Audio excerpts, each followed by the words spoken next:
Ela jogou na mesa um pão velho e duro, olhou para a mulher idosa sentada à sua frente e disse com um sorriso cruel: "Coma rápido, cadela velha. Você só traz mau cheiro para esta casa." O filho, um cirurgião respeitado que salvava vidas todos os dias, simplesmente olhou para o próprio prato, fingindo não ver nada. A velha senhora, com as mãos tremendo de humilhação, pegou aquele pedaço de pão amanhecido, enquanto lágrimas silenciosas escorriam por seu rosto enrugado. Mas o que ninguém sabia, o que aquela nora cruel e arrogante não podia imaginar, era que aquela velha humilhada guardava um segredo tão poderoso que mudaria tudo em questão de dias. Se essa história está te chocando, deixa seu like agora e fica até o final, porque a reviravolta vai te deixar sem palavras. A manhã começava sempre da mesma forma na elegante casa de 3 andares no bairro nobre da cidade. Às 5 horas, quando o céu ainda estava escuro e as ruas vazias, Dona Marta já estava acordada. Seus ossos doíam, suas articulações reclamavam a cada movimento, mas ela se levantava mesmo assim, silenciosamente, para não incomodar. Sua pequena cama ficava num quartinho minúsculo ao lado da cozinha, um espaço que antes era a despensa e que agora servia como seu refúgio. Não havia janela ali, apenas 4 paredes estreitas, uma cama velha com um colchão fino e um pequeno armário onde guardava suas poucas roupas. O banheiro que ela podia usar ficava no corredor dos fundos, o banheiro de serviço, como Clarissa fazia questão de lembrar. Marta lavava o rosto com água fria e olhava para o espelho rachado. 72 anos de vida marcados em cada ruga, em cada mancha de idade, em cada fio de cabelo branco. Ela havia sido bonita uma vez, forte, decidida, uma mulher que construiu um império com as próprias mãos. Mas agora, naquele espelho sujo, via apenas o que todos viam: uma velha cansada, invisível, descartável. Vestia o mesmo vestido puído de sempre, amarrava os cabelos num coque apertado e começava sua rotina de trabalho. A casa era enorme e toda a limpeza cabia a ela. Marta começava pela cozinha, lavando a louça que Clarissa e Rodrigo haviam deixado na pia na noite anterior. Depois varria, passava pano em todos os cômodos do térreo, limpava os banheiros que ela não podia usar, aqueles com mármore importado, torneiras douradas e toalhas sempre perfumadas. Subia as escadas com dificuldade, o joelho direito protestando a cada degrau, e limpava o segundo andar, os quartos, o escritório de Rodrigo, a suíte master com aquela cama king size, onde dormiam seu filho e aquela mulher. Às 7 horas, quando terminava a limpeza básica, começava a preparar o café da manhã. Para Clarissa, frutas frescas cortadas em pedaços perfeitos, iogurte grego importado, granola orgânica, pães recém-assados que Marta tinha que ir buscar na padaria 3 quarteirões abaixo antes das 6h30, suco de laranja espremido na hora, café especial.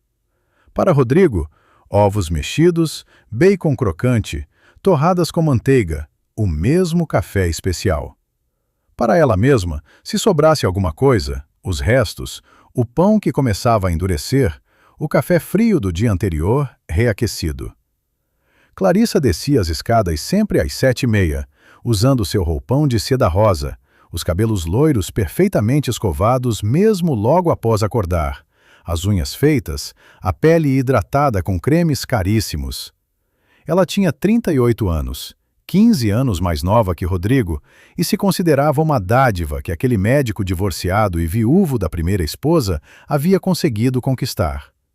Sentava-se à mesa da cozinha, olhava com desdém para Marta e começava sua lista diária de críticas. O café está fraco. O pão não está quente o suficiente. As frutas deveriam estar mais geladas. Você está demorando demais. Você está fazendo barulho demais.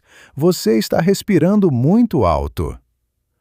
Marta apenas assentia em silêncio, refazendo o que precisava ser refeito, servindo, limpando, desaparecendo. Rodrigo descia poucos minutos depois, já vestido com seu terno impecável, a gravata perfeitamente alinhada, o cabelo grisalho penteado para trás. Ele era um homem bonito aos 53 anos, alto, ombros largos, mãos firmes de cirurgião. Mãos que salvavam vidas no hospital, mãos que faziam cirurgias delicadas de 12 horas, mãos que tremiam quando precisava enfrentar a própria esposa em defesa da própria mãe. Ele beijava Clarissa na bochecha, sentava-se à mesa, comia seu café da manhã em silêncio, enquanto olhava o celular, verificando mensagens do hospital, casos urgentes, cirurgias agendadas. "Mãe, bom dia", ele dizia sem levantar os olhos da tela. Marta respondia baixinho, "Bom dia, meu filho", e continuava servindo. Ele nunca perguntava como ela havia dormido, se estava sentindo dor, se precisava de alguma coisa. Apenas comia, terminava seu café e saía pela porta, dirigindo seu carro importado até o hospital onde era respeitado, admirado, venerado, como um dos melhores cirurgiões cardiovasculares da cidade. Em casa, ele era apenas um homem fraco, um filho covarde, um espectador silencioso do sofrimento da própria mãe. Quando Rodrigo saía, o verdadeiro inferno começava. Clarissa se levantava da mesa, caminhava pela casa inspecionando a limpeza como um general inspecionando tropas, procurando erros, procurando defeitos, procurando razões para gritar. "Aqui tem poeira, ali o chão não está brilhando o suficiente, este quadro está torto, aquele vaso está no lugar errado." Marta seguia atrás dela, corrigindo, limpando novamente, pedindo desculpas. E então vinham as palavras que machucavam mais do que qualquer pancada física. "Você é inútil, velha. Não sei por que Rodrigo insiste em manter você aqui. Você só dá despesa, só dá trabalho, só traz sujeira e mau cheiro para minha casa." "Minha casa", ela dizia sempre, "minha casa", como se aquelas paredes, aquele teto, aquele chão fossem dela por direito divino. "Você deveria estar num asilo, num lugar para velhos abandonados, porque é isso que você é, uma velha abandonada que ninguém quer." Marta engolia as lágrimas e continuava trabalhando. As tardes eram dedicadas à lavanderia. Marta lavava, passava, dobrava toda a roupa da casa. As roupas caras de Clarissa, vestidos de grife, blusas de seda, calças importadas, lingerie fina. As roupas de Rodrigo, ternos que custavam milhares de reais, camisas sob medida, gravatas italianas. E suas próprias roupas, os 3 vestidos puídos que possuía, as 2 saias velhas, as blusas desbotadas, tudo lavado à mão, porque Clarissa dizia que as roupas da velha não podiam ir na mesma máquina que as dela, que podiam contaminar, que podiam trazer doenças. Às vezes, vizinhos viam Marta no quintal estendendo roupa, sempre com aquela expressão cansada, sempre com os ombros curvados. Dona Helena, a senhora que morava na casa ao lado, já havia tentado conversar algumas vezes. "Como a senhora está, dona Marta? Tudo bem com a senhora?" Marta sempre sorria, um sorriso triste e cansado, e respondia que sim, que estava tudo bem, que era apenas trabalho normal de casa. Dona Helena não acreditava. Via o tratamento, escutava os gritos que vinham daquela casa nas tardes quentes, quando as janelas estavam abertas, mas o que ela podia fazer? Era uma questão de família, e ninguém se mete em questões de família. À tarde também era quando Clarissa recebia suas amigas para o chá. Mulheres como ela, esposas de médicos, advogados, empresários, mulheres que não trabalhavam, mas se sentiam superiores a todos, mulheres que mediam seu valor pelo tamanho de suas casas e pelo preço de suas bolsas. Elas se sentavam na sala de estar luxuosa, naquela sala que Marta não podia usar. Não podia nem atravessar a não ser para limpar ou servir. E bebiam chá importado em xícaras de porcelana francesa enquanto fofocavam e riam. E Marta tinha que servi-las. Tinha que entrar naquela sala carregando a bandeja de prata com bolinhos, tortas, sanduíches delicados que ela mesma havia preparado e colocar tudo na mesa de centro, enquanto aquelas mulheres a ignoravam ou, pior, faziam comentários. Clarissa, querida, você realmente deixa essa velha preparar nossa comida? Não tem medo de que ela cuspa em tudo? E elas riam. Riam alto, riam cruelmente, enquanto Marta fingia não ouvir, fingia ser surda, fingia ser invisível.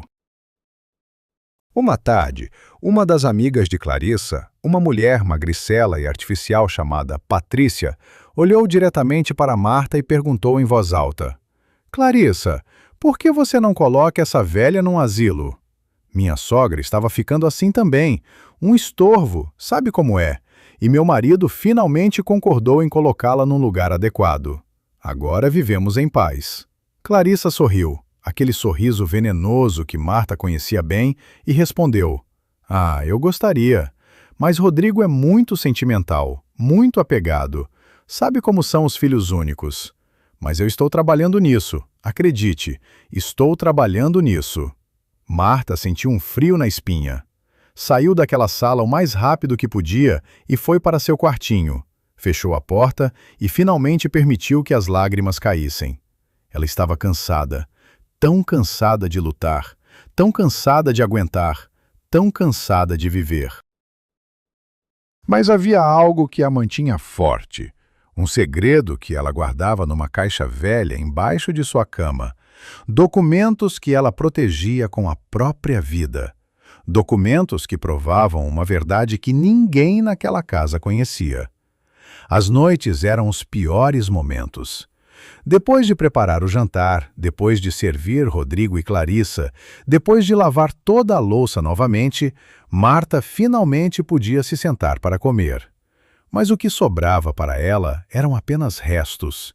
O osso do frango sem carne, o arroz queimado do fundo da panela, a salada murcha que já estava ficando marrom nas bordas, o pão duro que ninguém mais queria. E ela comia aquilo em silêncio, sozinha, em pé na cozinha, porque Clarissa não permitia que ela se sentasse à mesa da família. Uma noite, a humilhação atingiu um novo nível. Marta estava terminando de lavar a louça do jantar quando ouviu Clarissa chamando da sala de jantar. Vem aqui, velha, traga mais vinho. Marta secou as mãos e foi até a adega, pegou a garrafa de vinho tinto francês que custava mais de R$ 500, aquele que Rodrigo guardava para ocasiões especiais, e levou até a sala. Clarissa e Rodrigo estavam sentados à mesa, terminando a sobremesa, um bolo de chocolate que Marta havia feito seguindo a receita que Clarissa exigira. Clarissa pegou a garrafa das mãos de Marta, serviu-se e depois olhou para o prato de Rodrigo. Você não vai comer sua sobremesa, querido? Rodrigo negou com a cabeça. Já estou satisfeito. Clarissa então pegou o prato, onde havia um pedaço grande de bolo ainda intocado, e o estendeu para Marta. Aqui, velha, coma isso, não vamos desperdiçar. Marta hesitou. Olhou para o filho esperando que ele dissesse alguma coisa que defendesse sua dignidade, mas Rodrigo apenas olhava para o celular, verificando mensagens do hospital, fingindo não ver nada. Marta pegou o prato com as mãos tremendo e virou-se para sair, mas Clarissa a interrompeu. Não vai levar para a cozinha. Come aqui mesmo, em pé, agora. Quero ver você comer. Marta sentiu as lágrimas queimarem seus olhos, mas não caíram. Ela tinha orgulho demais para chorar na frente daquela mulher. Ficou ali, em pé ao lado da mesa, e comeu aquele bolo enquanto Clarissa a observava com um sorriso satisfeito, como quem assiste a um animal no zoológico. Rodrigo se levantou e saiu da sala sem dizer uma palavra, subiu as escadas e desapareceu no escritório, um covarde fugindo da própria consciência. Quando terminou, Marta devolveu o prato vazio e saiu rapidamente antes que as lágrimas finalmente caíssem.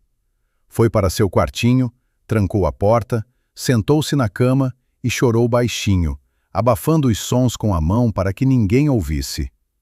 Mas então, ela se lembrou da caixa, aquela caixa velha de sapatos que guardava embaixo da cama, e a puxou para fora. Abriu com cuidado, como quem abre um tesouro, e olhou para os documentos ali dentro. Certidões, escrituras, extratos bancários, papéis amarelados pelo tempo, mas ainda válidos, ainda poderosos.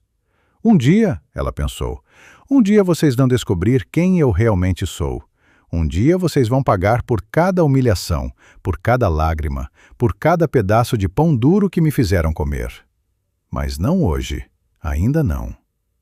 Ela guardou a caixa de volta, deitou-se na cama desconfortável e tentou dormir, sabendo que em poucas horas o alarme tocaria novamente e tudo recomeçaria. Os dias se tornaram semanas, as semanas se tornaram meses, e a situação só piorava. Clarissa estava ficando mais ousada em sua crueldade, mais descarada em seu desprezo. Ela começou a proibir Marta de usar a sala de estar, mesmo para limpar quando ela estava em casa. A velha não pode ficar sujando meu sofá com sua presença, ela dizia. Começou a trancar a geladeira com um cadeado, dizendo que Marta estava comendo comida demais, desperdiçando, roubando. Marta só podia comer o que Clarissa separava para ela, e o que era separado eram sempre os restos, as sobras, o que ninguém mais queria. Rodrigo via tudo e não fazia nada. Quando chegava em casa tarde da noite, depois de um dia longo no hospital, encontrava a mãe lavando o chão da cozinha de joelhos, porque Clarissa dizia que a limpeza não estava boa o suficiente, e ele apenas passava direto, subia para o quarto, tomava banho e dormia. Quando saía de manhã cedo para uma cirurgia de emergência, via a mãe preparando o café da manhã com as mãos inchadas de tanto trabalhar, e ele apenas pegava uma xícara de café, dava um beijo rápido em Clarissa e saía. Uma manhã, quando Marta estava varrendo a varanda da frente, Dona Helena da casa ao lado veio até a cerca. Dona Marta, a senhora precisa de alguma coisa? A senhora parece tão cansada ultimamente. Marta forçou um sorriso. Não se preocupe, Dona Helena, é só a idade chegando, só isso. Mas Dona Helena insistiu. Se a senhora precisar de ajuda, se precisar conversar, estou aqui do lado. Marta agradeceu e voltou para dentro antes que Clarissa a visse conversando com a vizinha, porque isso também era proibido. Clarissa não queria que Marta manchasse a reputação da família contando histórias para os vizinhos. Mas o pior ainda estava por vir. Uma tarde, quando Rodrigo havia saído para um congresso médico de 3 dias em outra cidade, Clarissa decidiu que era hora de dar o próximo passo em seu plano. Ela subiu até o quartinho de Marta com uma caixa de papelão na mão e começou a vasculhar as coisas da velha. Onde estão seus documentos, velha? Sua identidade, sua certidão de nascimento, essas coisas. Marta, assustada, perguntou por quê. Clarissa sorriu friamente. Porque vou precisar deles para te internar num asilo, é claro. Rodrigo está concordando. Ele está cansado de você também. Só não tem coragem de dizer na sua cara. Marta sentiu o coração disparar. Não, não é verdade. Meu filho não faria isso comigo. Clarissa riu, aquela risada cruel e aguda. Seu filho é fraco, velha. Ele faz o que eu mando. E eu mandei colocar você num lugar adequado para velhos inúteis como você. Agora me dê os documentos, ou eu vou revirar tudo aqui até encontrar. Marta se posicionou na frente da cama, protegendo a caixa que estava escondida embaixo. Você não vai tocar nas minhas coisas. Clarissa deu um passo ameaçador. Não vai me dizer o que fazer na minha própria casa, velha desgraçada. Foi quando aconteceu. Clarissa empurrou Marta com força. A velha senhora caiu para trás, batendo a cabeça no canto da cama. A dor foi intensa imediata, e ela sentiu algo quente escorrer pela lateral do rosto. Sangue. Clarissa arregalou os olhos por um segundo, talvez assustada com o que havia feito, mas então recompôs a expressão fria. Você tropeçou, velha, e isso é o que aconteceu. Você tropeçou porque está ficando senil e caiu. Agora me dê os documentos, ou da próxima vez vai ser pior. Marta, tonta e sangrando, conseguiu se levantar com dificuldade e, apoiando-se na parede, disse com uma voz que ela mesma não reconheceu, uma voz forte e firme que não usava há anos. Você cometeu um erro muito grande, Clarissa. Um erro que vai custar tudo o que você pensa que tem. Clarissa riu novamente. Ameaças vazias de uma velha inútil? Que medo! Agora saia do caminho. Mas Marta não saiu. Ela se agachou, ignorando a dor, e puxou a caixa de debaixo da cama. Você quer documentos, Clarissa? Então vou te mostrar documentos. Ela abriu a caixa e começou a tirar papéis, jogando-os na cama um por um. Certidão de propriedade desta casa, em meu nome, comprada há 32 anos com dinheiro que eu ganhei. Certidão de propriedade de outros 4 imóveis comerciais no centro da cidade, também em meu nome. Extratos bancários de uma conta que você não sabia que existia, com saldo de R$ 3.400.000.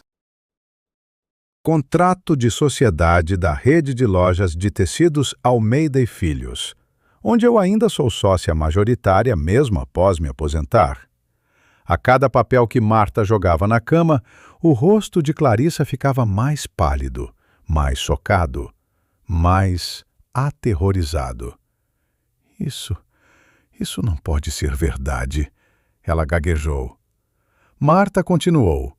Recibos provando que eu paguei toda a faculdade de medicina do meu filho, todo o curso de especialização dele, a primeira clínica dele, o carro dele, tudo. Você pensou que ele era rico por causa dele mesmo?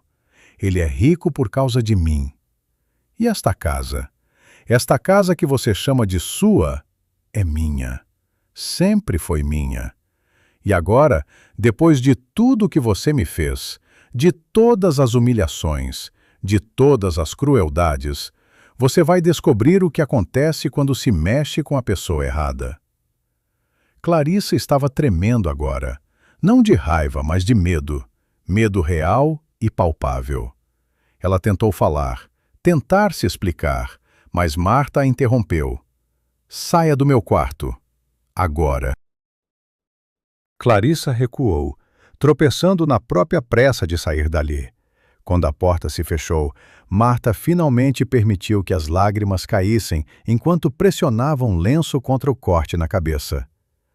Doía muito, tanto fisicamente quanto emocionalmente, mas era uma dor necessária. Era a dor que antecede a cura. Era a dor que vem antes da justiça. Naquela noite, Clarissa não dormiu. Ela ficou andando de um lado para o outro na suíte master, tentando ligar para Rodrigo, mas ele estava em jantar de gala do Congresso e não atendia. Ela releu os documentos que conseguira fotografar rapidamente antes de sair do quarto de Marta, e cada linha confirmava o pesadelo. A velha estava dizendo a verdade. A casa era dela, o dinheiro era dela, tudo era dela. E Clarissa, que se achava dona de tudo, na verdade não possuía nada. Pior ainda, ela havia acabado de agredir fisicamente a verdadeira dona da casa. Isso poderia dar cadeia. Isso poderia destruir tudo. Ela tentou pensar em um plano, em uma forma de reverter a situação, mas sua mente estava em pânico. Pegou o celular e ligou para alguém que não falava há meses. Seu advogado particular, aquele que a havia ajudado em questões delicadas no passado. Atendeu na terceira chamada, voz sonolenta. Alô? Clarissa, são 2 da manhã. O que aconteceu? Ela contou tudo rapidamente, sobre os documentos, sobre Marta, sobre a casa. O advogado ficou em silêncio por um longo momento antes de responder. Clarissa, se tudo o que você está me dizendo é verdade, Você não tem nenhum direito legal sobre aquela propriedade. E se você agrediu a dona da casa, ela pode te processar criminalmente. Minha sugestão é que você peça desculpas, implore perdão e torça para que ela seja misericordiosa. Mas ela não entende, Clarissa choramingou. Eu não posso perder tudo, eu não posso voltar a ser ninguém. O advogado suspirou. Deveria ter pensado nisso antes de humilhar a mulher que, aparentemente, sustenta seu estilo de vida. Boa sorte, Clarissa. E desligou. Clarissa jogou o celular no chão com raiva e frustração. Como ela havia sido tão estúpida? Como não percebeu? Como não investigou? Enquanto isso, no quartinho ao lado da cozinha, Marta limpava o ferimento na cabeça e colocava um curativo improvisado. Doía, mas a dor física era nada comparada à dor emocional que carregara por tanto tempo. Ela se deitou na cama desconfortável e, pela primeira vez em meses, sorriu. Um sorriso pequeno, mas genuíno, porque agora ela sabia que o jogo havia mudado. Agora ela tinha o poder. E amanhã, quando Rodrigo voltasse, ela teria uma conversa muito importante com seu filho. Uma conversa que estava atrasada há anos. A manhã seguinte trouxe uma mudança surpreendente. Clarissa desceu as escadas às 7h30 como sempre, mas desta vez seu comportamento era diferente. Ela entrou na cozinha, onde Marta já estava preparando o café da manhã, e pela primeira vez em anos, disse: "Bom dia, dona Marta." Marta virou-se, surpresa, e viu uma Clarissa que tentava sorrir, que tentava parecer amigável, que tentava desfazer anos de crueldade com algumas palavras gentis. Eu queria me desculpar pelo que aconteceu ontem", Clarissa começou, a voz trêmula e falsa. "Eu estava estressada, sabe como é, e acabei exagerando. Espero que a senhora esteja bem." Marta simplesmente a observou, sem dizer nada. Clarissa continuou, cada palavra doendo como vidro sendo engolido. "E sobre o que eu disse sobre o asilo, eu estava brincando, claro. A senhora é sempre bem-vinda aqui. Esta é sua casa também." Marta ainda não respondia, apenas continuava olhando para aquela mulher que a torturara por tanto tempo e que agora vinha implorar disfarçada de desculpas.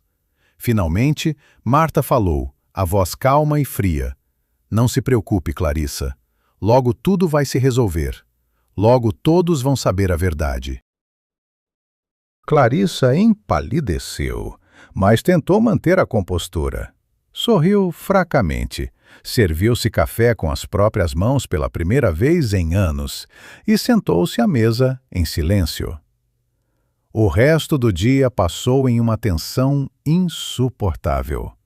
Clarissa não gritou, não fez exigências, não criticou a limpeza. Ela ficou no quarto quase o dia todo, fazendo ligações, tentando descobrir o que fazer, tentando encontrar uma saída. Mas não havia saída. Os documentos eram reais, registrados, legais. Marta era a dona de tudo. Naquela noite, Rodrigo finalmente voltou do congresso. Ele entrou em casa cansado, mas satisfeito. A viagem havia sido produtiva. Ele havia apresentado um trabalho que foi muito elogiado. Havia feito contatos importantes. Clarissa correu para ele assim que ele entrou. Jogou-se em seus braços e começou a chorar. Chorar de verdade dessa vez, porque o medo era real e o desespero também. Rodrigo, assustado, perguntou o que havia acontecido. "Sua mãe, ela me atacou. Ela tem documentos estranhos. Ela está dizendo que esta casa é dela. Ela está ficando louca, querido. Acho que ela está com Alzheimer ou algo assim. Precisamos interná-la antes que machuque alguém." Rodrigo franziu a testa, confuso. "Atacou você? Minha mãe? Ela mal consegue carregar uma sacola de compras. Como ela te atacaria?" Clarissa mostrou o celular com as fotos dos documentos que tirara. "Olha isso. Ela tem papéis falsos dizendo que é dona desta casa, que tem milhões no banco. É tudo delírio de uma mente senil. Precisamos agir rápido." Rodrigo pegou o celular e começou a olhar as fotos, seus olhos percorrendo cada linha, cada número, cada assinatura. E então ele parou, congelou, porque ele reconheceu algo naqueles documentos. Reconheceu a assinatura da mãe, uma assinatura que ele vira milhares de vezes em cheques, em autorizações, em contratos ao longo de sua vida. Clarissa, ele disse lentamente, esses documentos não são falsos. Essa é a letra da minha mãe. Essas são assinaturas reais. O que você fez?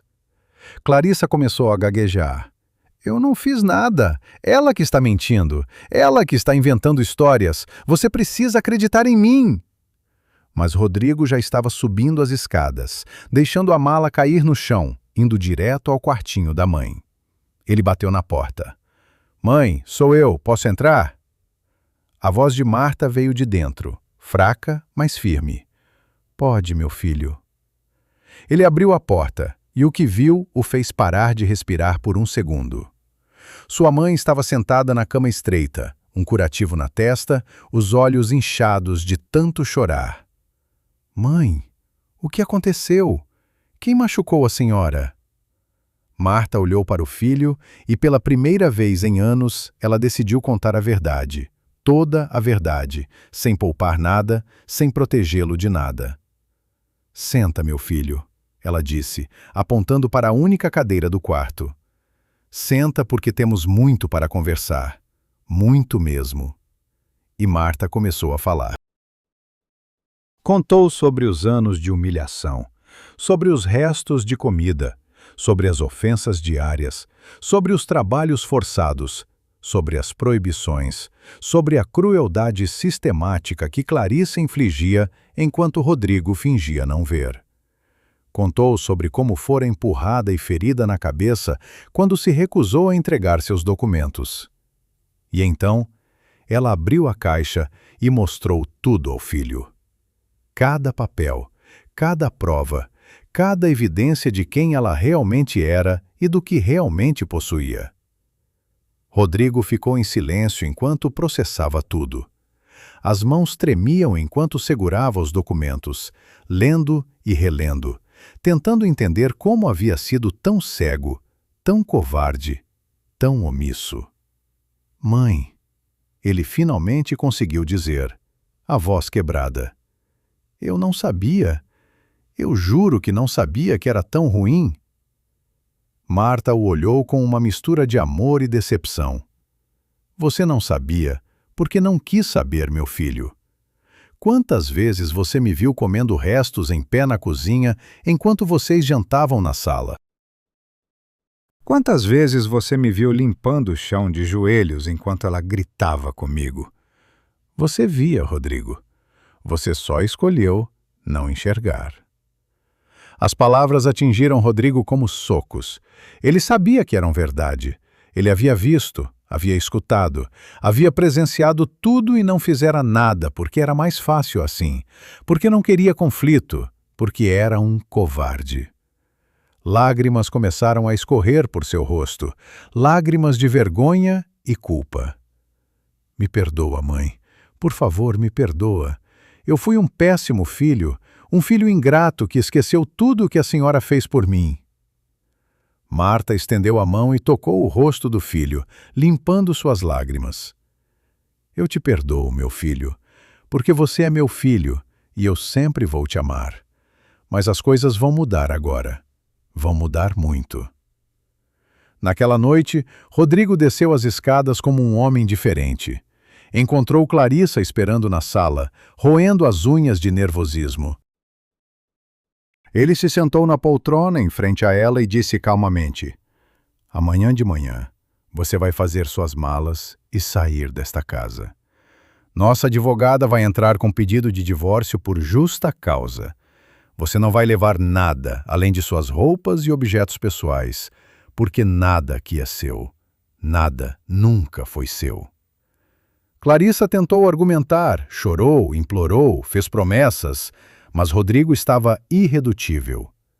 Você humilhou minha mãe, a mulher que me criou, que pagou meus estudos, que construiu tudo o que tenho. Você a tratou pior que um animal. E eu fui conivente porque sou fraco, mas isso acabou agora. Clarissa passou a noite fazendo malas, chorando, ligando para amigas que não atendiam, para familiares que desligavam na cara. No dia seguinte, bem cedo, um carro a buscou e a levou embora. Marta assistiu da janela do seu quartinho enquanto aquela mulher que a torturara por tanto tempo saía de sua casa, de sua propriedade, de sua vida para sempre. Era o começo de um novo capítulo, mas a história ainda não havia terminado. Ainda havia muito a ser resolvido, muito a ser curado, muito a ser reconstruído. Depois que Clarissa saiu, a casa ficou em um silêncio estranho. Um silêncio diferente daquele silêncio pesado e opressor que existia antes. Este era um silêncio de recomeço, de páginas sendo viradas, de ar fresco entrando por janelas que haviam estado fechadas por tempo demais. Rodrigo não foi trabalhar naquele dia. Ligou para o hospital, cancelou suas cirurgias, pediu para outro médico cobrir seus plantões. Pela primeira vez em anos, ele priorizou a família acima do trabalho. Mãe, ele disse, entrando no quartinho onde Marta ainda estava. Vamos tirar suas coisas daqui. A senhora vai para a suíte principal. É lá que a senhora deveria estar desde sempre. Marta protestou. Não precisa, meu filho. Eu estou acostumada aqui. Não quero dar trabalho. Rodrigo segurou as mãos da mãe entre as suas. Aquelas mãos calejadas de tanto trabalho. Aquelas mãos que o criaram, que o alimentaram, que trabalharam incansavelmente para dar a ele uma vida melhor.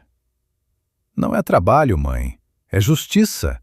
É o mínimo que eu posso fazer depois de ter sido tão cego, tão covarde, tão ingrato. Juntos, eles começaram a mudar as coisas da casa. A suíte master foi completamente reformulada.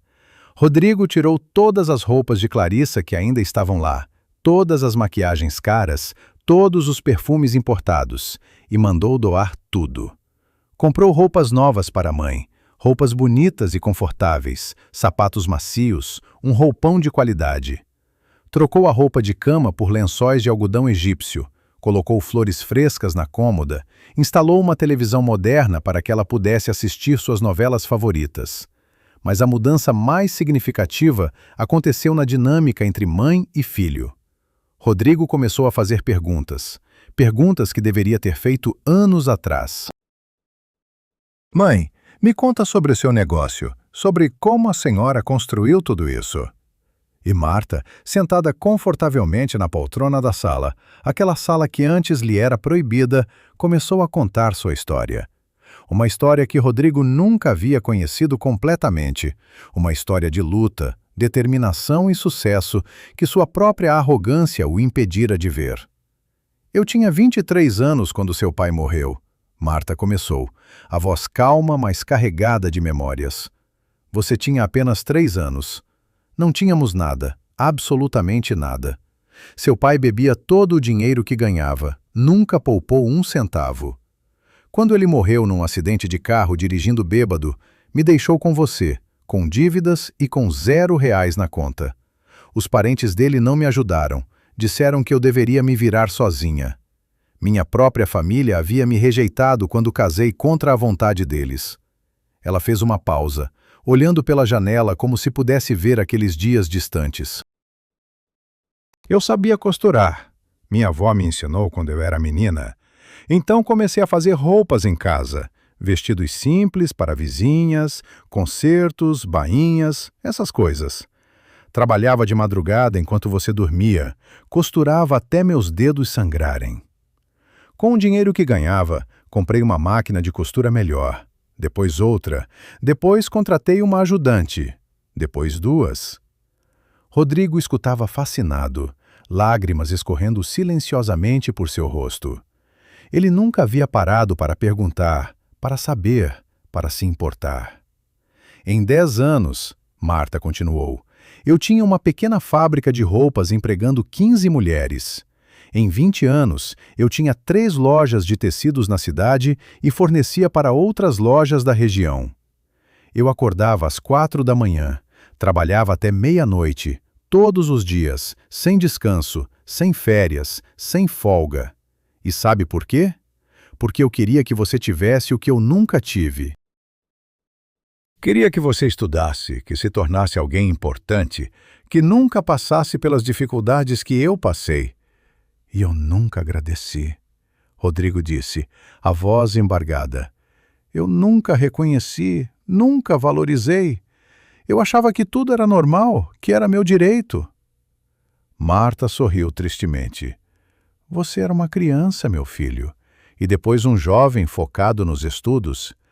Eu não contava sobre as dificuldades porque não queria preocupar você. Mas talvez eu devesse ter contado.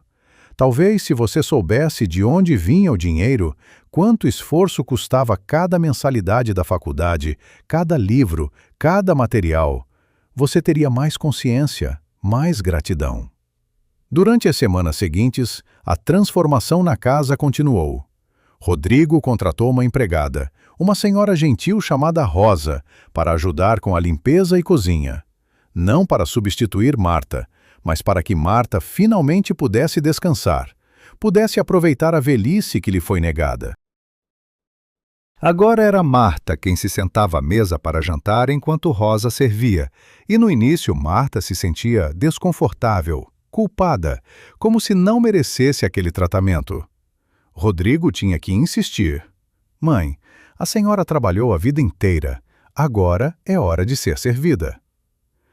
As notícias sobre o divórcio se espalharam rapidamente pelos círculos sociais da cidade. As amigas de Clarissa, aquelas mesmas que riam das humilhações de Marta durante os chás da tarde, agora ligavam para Rodrigo pedindo explicações, tentando defender a amiga. Rodrigo, não seja precipitado. Patrícia disse ao telefone. Todo casamento tem problemas. Vocês podem resolver isso. Rodrigo respondeu friamente. Patrícia, minha ex-esposa agrediu fisicamente minha mãe de 72 anos e a manteve em condições desumanas durante anos, enquanto vocês assistiam e riam. Não há nada para resolver. E desligou. O processo de divórcio foi rápido porque Rodrigo não quis arrastar o assunto. Ele ofereceu a Clarissa uma quantia única para que ela assinasse os papéis e desaparecesse de suas vidas. Uma quantia generosa, considerando que ela não tinha direito a nada. Clarissa, desesperada e sem opções, aceitou. Assinou todos os documentos, recebeu o dinheiro e mudou-se para outra cidade, onde tentaria reconstruir sua vida longe do escândalo e da vergonha. Mas a história de Marta estava apenas começando a se desenrolar verdadeiramente. Uma tarde, Dona Helena, a vizinha, tocou a campainha. Quando Rodrigo abriu, ela estava com um bolo caseiro nas mãos e um sorriso no rosto. Vim dar boas-vindas a Dona Marta de volta à vida, ela disse. Posso falar com ela? Rodrigo a convidou para entrar e levou até a sala onde Marta estava lendo um livro, algo que não fazia há anos, porque Clarissa dizia que velha não precisava de cultura. Dona Marta, Dona Helena disse, sentando-se ao lado dela, eu preciso pedir desculpas. Eu vi o que estava acontecendo, escutei os gritos, percebi o sofrimento da senhora, mas não fiz nada. Tive medo de me intrometer, de causar problemas, de ser inconveniente. Mas eu deveria ter feito alguma coisa, deveria ter chamado alguém, deveria ter ajudado. Me perdoa. Marta segurou a mão da vizinha. Você não tem nada pelo que se desculpar, Dona Helena. Eu escondi bem minha situação porque tinha vergonha. Mas agradeço sua preocupação agora e sua amizade. As duas mulheres conversaram por horas, tomando chá e comendo bolo, rindo de histórias antigas, compartilhando memórias. Era algo que Marta não fazia há tanto tempo que havia esquecido como era bom ter uma amiga, ter alguém com quem conversar sobre coisas simples e cotidianas. Quando Dona Helena foi embora, Marta percebeu que sua vida estava verdadeiramente mudando, que ela estava recuperando não apenas sua casa e sua dignidade, mas também sua humanidade, sua capacidade de se conectar com outras pessoas. Rodrigo observava essas mudanças com uma mistura de alegria e remorso. Alegria porque via a mãe finalmente feliz, finalmente livre, finalmente viva. Remorso porque sabia que poderia ter evitado anos de sofrimento se tivesse sido menos egoísta, menos covarde, menos omisso. Uma noite, sentado na varanda com a mãe, observando as estrelas, ele finalmente conseguiu dizer o que precisava dizer. Mãe, eu sei que pedi desculpas antes, mas preciso dizer novamente. Preciso que a senhora saiba que eu vou passar o resto da minha vida tentando compensar os anos que desperdicei, os anos em que falhei como filho. Marta olhou para ele com aqueles olhos cansados, mas cheios de amor. Meu filho, ela disse suavemente, você não precisa passar a vida se punindo. Você cometeu erros, sim. Foi fraco e omisso, sim. Mas agora você reconheceu isso e está mudando. Isso é o que importa. Todos nós falhamos em algum momento. Todos nós somos fracos às vezes. O que nos define não são os erros que cometemos, mas como reagimos quando percebemos que erramos. Você reagiu, tomou uma posição, mudou sua vida. Estou orgulhosa de você. Aquelas palavras foram como um bálsamo para a alma torturada de Rodrigo. Ele chorou nos braços da mãe como não chorava desde criança, liberando anos de culpa, de vergonha, de arrependimento. E Marta o segurou, acariciando seus cabelos grisalhos como fazia quando ele era pequeno, murmurando palavras de conforto e perdão. Naquele momento, sentados na varanda sob as estrelas, eles reconstruíram a ponte que havia sido quebrada, tijolo por tijolo, lágrima por lágrima. Os meses seguintes trouxeram mais mudanças. Rodrigo reduziu sua carga de trabalho no hospital, recusou convites para congressos internacionais, priorizou estar em casa, estar presente, estar disponível. Ele e Marta começaram a fazer coisas juntos, coisas simples, mas significativas. Iam ao cinema nas tardes de domingo, jantavam em restaurantes bonitos, passeavam no parque, visitavam museus. Rodrigo descobriu que sua mãe adorava ópera, algo que ele nunca soube porque nunca perguntou. Comprou ingressos para a temporada inteira e eles passaram a frequentar o Teatro Municipal toda semana. Mas havia uma coisa que ainda incomodava Marta, algo que ela não conseguia deixar de pensar. Todas aquelas mulheres, todas aquelas idosas que estavam passando pelo mesmo que ela passou, sendo humilhadas, negligenciadas, descartadas por famílias ingratas. Quantas Dona Martas existiam por aí, sofrendo em silêncio, sem ter a sorte de possuir documentos que provassem seu valor, sem ter recursos para se defender? Essa pergunta a mantinha acordada à noite, pesava em seu coração. Uma manhã, durante o café da manhã, Marta olhou para Rodrigo e disse, meu filho, eu tenho uma ideia. Algo que quero fazer com esta casa, com meu dinheiro, com o tempo que me resta de vida. Rodrigo colocou a xícara de café na mesa, totalmente atento. Pode falar, mãe, estou escutando. Marta respirou fundo. Quero transformar parte desta casa num refúgio para idosas abandonadas, mulheres que estão sendo maltratadas por suas famílias, que não têm para onde ir, que precisam de um lugar seguro para reconstruir suas vidas e sua dignidade. Quero que o que aconteceu comigo sirva para ajudar outras mulheres, para que elas não tenham que esperar anos até alguém a salvar. Rodrigo ficou em silêncio por um momento, processando a ideia. E então, um sorriso se abriu em seu rosto, um sorriso genuíno e orgulhoso. Mãe, isso é incrível! É a coisa mais bonita que já ouvi. Como posso ajudar? Marta sentiu o coração aquecer. Você pode ajudar usando seus contatos médicos para conseguir tratamento de saúde para essas mulheres. Muitas delas têm problemas de saúde não tratados, como eu tinha. Precisam de médicos que se importem, que as tratem com dignidade. Rodrigo assentiu com vigor. Pode contar comigo. Vou montar uma equipe de profissionais voluntários, médicos, enfermeiros, fisioterapeutas, todos dispostos a ajudar. O projeto começou a tomar forma rapidamente. Marta contratou arquitetos para reformar a ala oeste da casa, transformando os quartos de hóspedes que nunca eram usados em suítes confortáveis para as futuras moradoras. Cada suíte tinha banheiro privativo, cama de qualidade, armários espaçosos, televisão, tudo pensado para proporcionar conforto e privacidade. A sala de jantar foi expandida para acomodar mais pessoas. A cozinha foi reformada com equipamentos profissionais. Um jardim terapêutico foi criado no quintal.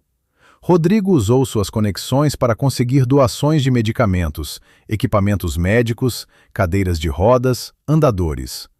Dona Helena e outras vizinhas se ofereceram como voluntárias para ajudar com atividades, aulas de artesanato, clubes de leitura, passeios.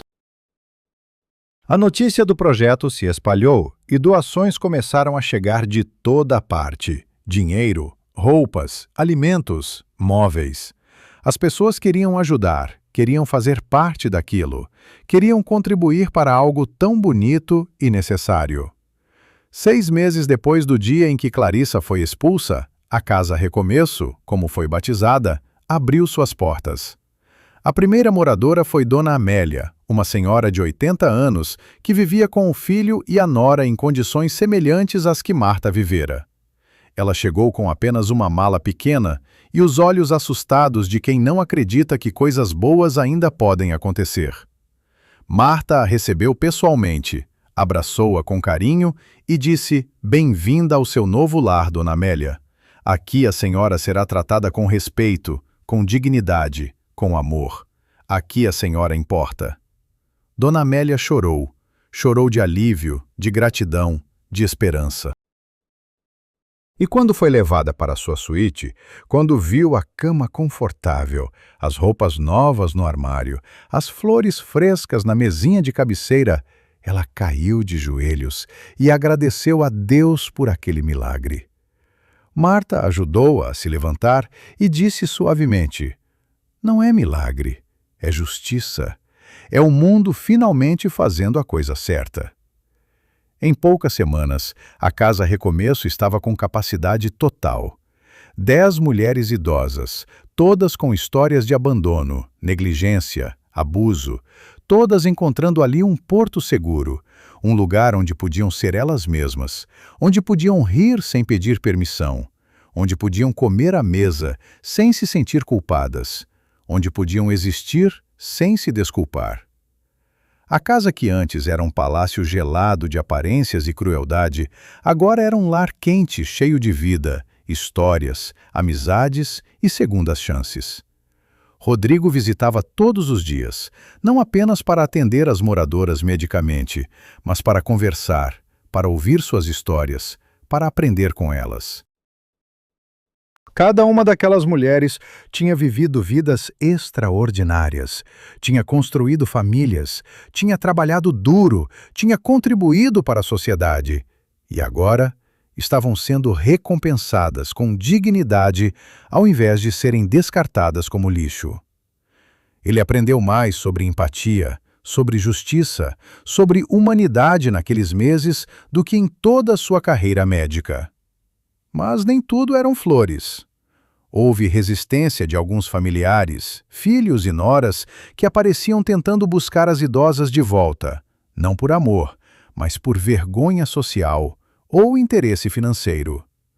Nesses casos, Marta tinha advogados prontos para proteger as moradoras, para garantir que ninguém fosse forçado a voltar para situações de abuso. A lei estava do lado delas agora. E Marta usava todos os recursos que tinha para garantir isso. Um dia, 6 meses após a abertura da Casa Recomeço, Marta recebeu uma visita inesperada. Era Clarissa. Ela apareceu na porta da frente, magra, pálida, usando roupas simples e baratas, tão diferente da mulher arrogante e empertigada que havia sido expulsa dali. Rosa, a empregada, chamou Marta imediatamente. Dona Marta, tem uma mulher na porta pedindo para falar com a senhora. Diz que é importante. Quando Marta chegou à porta e viu quem era, seu primeiro instinto foi fechar a porta na cara dela. Mas algo a deteve. Talvez curiosidade, talvez o desejo de ver com os próprios olhos a queda daquela mulher. "O que você quer aqui, Clarissa?" Marta perguntou, a voz fria, mas controlada. Clarissa baixou a cabeça, as mãos tremendo. "Eu vim pedir desculpas, Dona Marta. Sei que não mereço perdão, sei que fui cruel, desumana, monstruosa. Mas estou aqui para dizer que a senhora tinha razão sobre tudo. Eu perdi tudo por causa da minha ganância e da minha crueldade. Perdi meu casamento, minha casa, meus amigos, minha reputação. Estou morando num quartinho alugado, trabalhando como vendedora numa loja de roupas, ganhando salário mínimo. E sabe de uma coisa? Eu mereço. Eu mereço cada segundo desse sofrimento." Marta observou em silêncio por um longo momento. Parte dela queria sentir satisfação, queria se regozijar na miséria daquela mulher que a havia torturado tanto. Mas outra parte, a parte que a tornava quem ela era, sentia apenas tristeza. Tristeza por uma vida desperdiçada em vaidade e maldade. Tristeza por alguém que só aprendeu através da dor. "Eu aceito suas desculpas, Clarissa", Marta disse finalmente.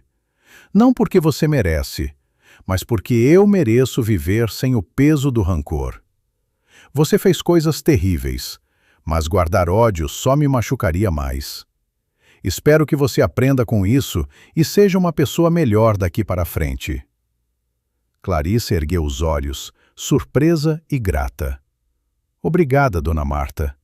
Obrigada por ser uma pessoa melhor do que eu jamais fui."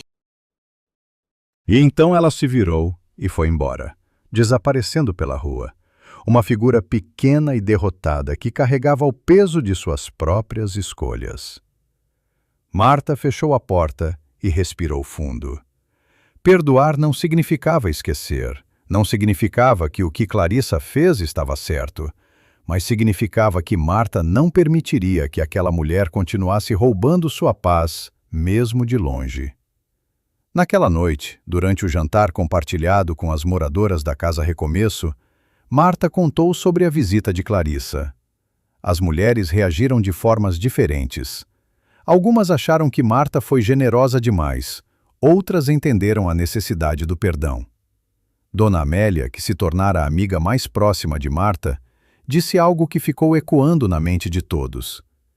Perdoar não é sobre a pessoa que nos machucou, é sobre nossa própria liberdade. Quando perdoamos, não estamos dizendo que o que fizeram foi aceitável. Estamos dizendo que não vamos mais carregar o peso daquilo. Estamos escolhendo a paz. A vida continuou na Casa Recomeço, cada dia trazendo novas histórias, novos desafios, novas alegrias. As moradoras criaram uma rotina saudável. Acordavam cedo para tomar café da manhã juntas, participavam de atividades durante o dia, faziam terapia em grupo, onde compartilhavam suas experiências e se apoiavam mutuamente.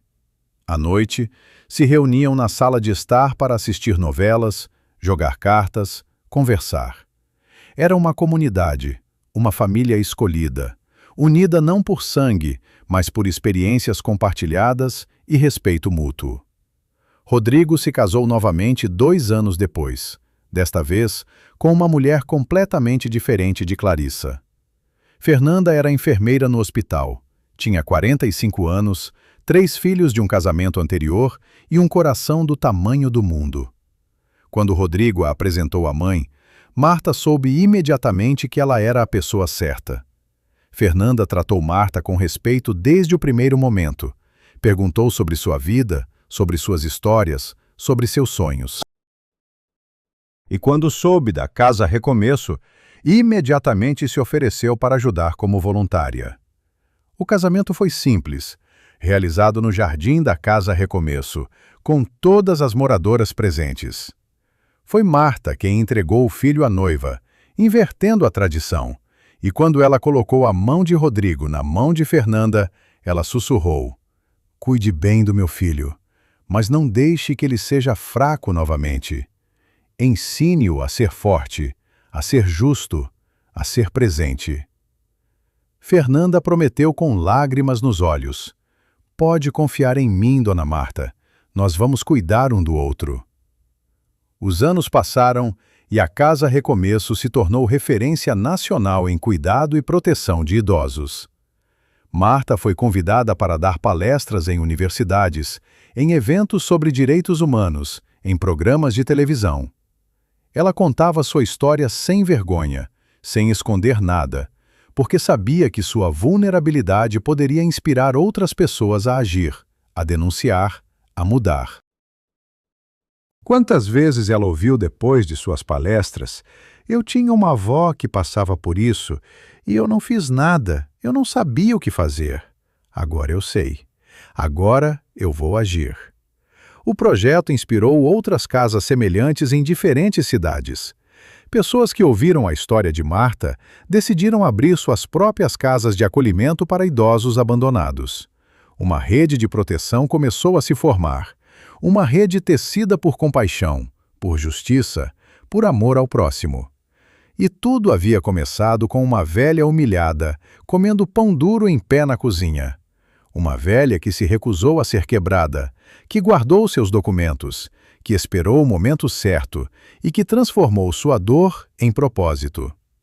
Marta viveu até os 87 anos.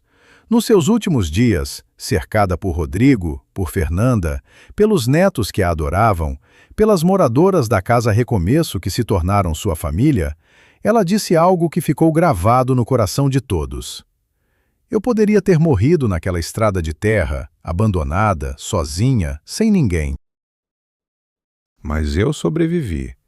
E não sobrevivi apenas para voltar a ter conforto ou para me vingar de quem me machucou. Sobrevivi para provar que mesmo quando somos descartados, mesmo quando somos humilhados, mesmo quando o mundo diz que não valemos nada, nós ainda temos valor. Nós ainda temos propósito. Nós ainda podemos fazer diferença." Quando Marta faleceu, foi enterrada com honras. Centenas de pessoas compareceram ao funeral. Mulheres que ela havia ajudado, famílias que ela havia impactado, pessoas cujas vidas foram tocadas por sua história. Rodrigo, lendo o elogio fúnebre que escrevera com lágrimas, disse: "Minha mãe me ensinou que riqueza não se mede em dinheiro ou propriedades, mas em vidas transformadas, em amor compartilhado, em legado deixado. Ela foi abandonada como lixo, mas se levantou como uma rainha. E eu, que fui um filho cego e covarde, aprendi com ela que nunca é tarde para mudar, nunca é tarde para fazer a coisa certa, nunca é tarde para honrar quem nos deu a vida." A Casa Recomeço continuou funcionando após a morte de Marta, agora administrada por uma fundação que Rodrigo criou em sua homenagem. Seu testamento deixou toda a sua fortuna para a causa, garantindo que gerações futuras de idosos abandonados teriam um lugar seguro para reconstruir suas vidas. A casa que um dia foi palco de humilhação e crueldade, agora era símbolo de esperança e dignidade. Anos depois, quando jovens perguntavam a Rodrigo sobre sua mãe, sobre como ela conseguiu perdoar tanta maldade, sobre como transformou o sofrimento em algo tão bonito, ele sempre